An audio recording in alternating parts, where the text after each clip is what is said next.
Hi friends, எல்லாருக்கும் வணக்கம். Tips Lavanya சேனலுக்கு உங்களை அன்போடு வரவேற்கிறோம்.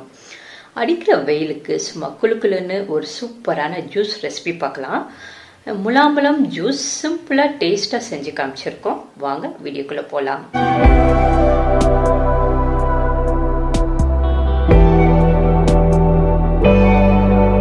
முலாம்பழம் ஜூஸ் பண்ணுறதுக்காக ஒரு முலாம்பழம் எடுத்துருக்கேன். அதை ரெண்டாக கட் பண்ணிடலாம். ரெண்டாக கட் பண்ணிவிட்டு உள்ளே விதை இருக்கும். அதை ஒரு ஸ்பூனை வச்சு உள்ளே இருக்க விதையை மட்டும் எடுத்துடலாம்.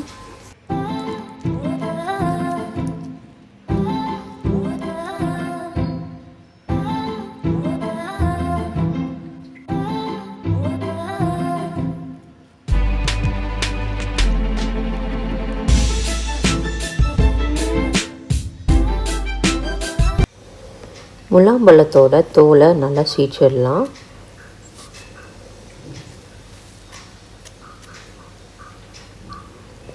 ரெண்டுலேயுமே நல்லா சீச்சு எடுத்துக்கிட்டோம். அடுத்து இதை பொடிசாக கட் பண்ணிடலாம்.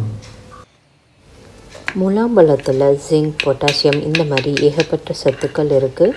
இதை வெயில் காலத்து டைமில் நம்ம பழமாவோ அல்லது ஜூஸாவோ போட்டு குடிச்சிட்டு வரும்போது நம்ம உடம்பு நல்லா நீர் சத்து கிடைக்கும். நம்மளோட ஸ்கின் எல்லாமே நல்லா க்ளோவாக இருக்கும். அதே மாதிரி நெஞ்செரிச்சல், வயிற்றுப்புண்ணு, அல்சர் பிரச்சனை இருக்கிறவங்களும் இந்த ஜூஸை குடிச்சிட்டு வரலாம். அதாவது சாப்பாட்டுக்கு முன்னாடி இந்த பழமாக சாப்பிட்டுட்டு வரும்போதும் அவங்களுக்கு இந்த மாதிரியான பிரச்சனைகள் எல்லாமே சரியாகும்.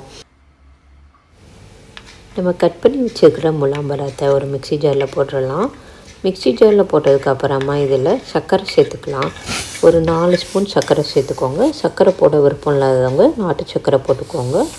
போட்டுட்டு இதை நல்லா அரைச்சி எடுத்துக்கோங்க. இந்த மாதிரி நல்லா அரைச்சிட்டு வந்ததுக்கப்புறமா 1 டம்ளர் பால் ஊற்றி இதையும் ஒரு அரைச்சிக்கோங்க. அரைச்சி எடுத்திங்கன்னா நம்மளோட முலாம்பழம் ஜூஸ் ரெடி ஆயிடுச்சு.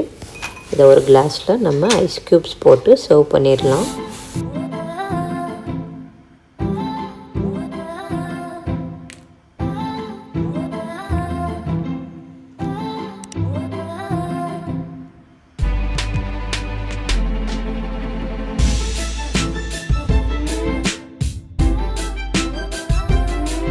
உங்களுக்கு இந்த வீடியோ பிடிச்சிருந்துச்சுன்னா லைக் பண்ணி கமெண்ட் பண்ணுங்கள்.